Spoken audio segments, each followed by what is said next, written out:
کچھ خبریں عالمی منظرنامے سے۔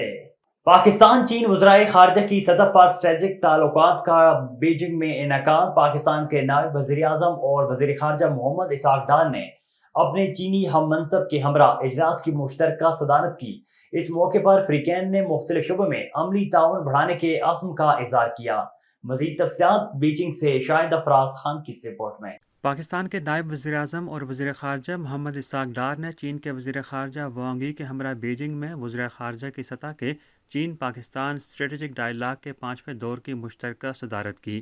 اس موقع پر دونوں فریقوں نے مختلف شعبوں میں عملی تعاون بڑھانے کے عزم کا اظہار کیا۔ ملاقات کے دوران اسحاق ڈار نے چین کے بنیادی مفادات سے متعلق تمام امور پر پاکستان کی غیر متزلزل حمایت کا اعادہ کیا۔ انہوں نے دونوں ممالک کے درمیان مختلف شعبوں میں مزید عملی تعاون کی امید کا بھی اظہار کیا۔ چینی وزیر خارجہ وانگ ای نے دونوں ممالک کے رہنماؤں کے درمیان طے پانے والے اہم اتفاق رائے پر عمل درآمد کے لیے پاکستان کے ساتھ مل کر کام کرنے کے چین کے عزم کا اظہار کیا۔ انہوں نے سی پیک کے اپ گریڈڈ ورژن کی تعمیر کو آگے بڑھانے کے لیے کوششوں کو یکجا کرنے کی ضرورت پر بھی زور دیا، جس سے چین اور پاکستان کے مابین ہمہ موسمی اسٹریٹجک تعاون کی شراکت داری کو اعلیٰ معیار، وسیع تر سلامتی اور زیادہ پائیداری کے ایک نئے مرحلے تک فروغ ملے گا۔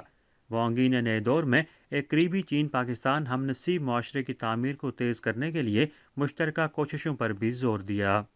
یہ توقع بھی کی جا رہی ہے کہ اسحاق ڈار کے حالیہ دورہ چین سے پاکستان اور چین کے درمیان مختلف شعبوں میں تعاون پر اتفاق رائے سے پاکستان کی معاشی اور سماجی ترقی کو آگے بڑھانے، بالخصوص سی پیک کی ترقی میں بھی نمایاں مدد ملے گی۔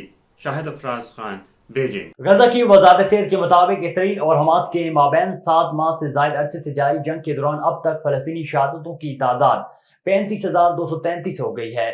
میڈیا رپورٹس کے مطابق وزارت نے ایک بیان میں کہا ہے کہ غزہ اور رفح پر حملوں میں گزشتہ 24 گھنٹوں کے دوران مزید 60 افراد شہید ہو گئے، جس کے بعد مجموعی شہادتوں کی تعداد 35,233 تک پہنچ گئی ہے، جبکہ غزہ کی پٹی میں اب تک 79,141 افراد زخمی ہو چکے ہیں۔